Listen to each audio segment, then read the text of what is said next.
I don't have experience, I don't have a license, and CELTA is like top, so I really need the license. It's a very, very big chance that I can be an international teacher. It's a tough few weeks for everybody. It's fun and rewarding, obviously, but it's quite challenging. They pinpoint the areas that you need to improve on. Plan well in general, prepare materials. The whole idea of reflecting on experience.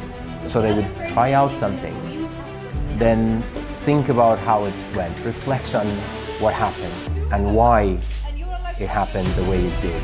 Okay, go back, you guys. Who's next? Who's next?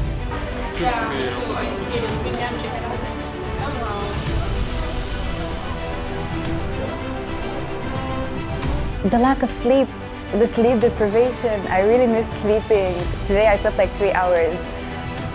There are a lot of different creative ways of giving practice to the learners.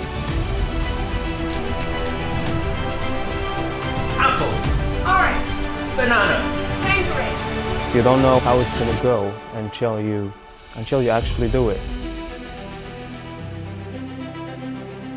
Something that unites them is the fact that they came here. They are very brave.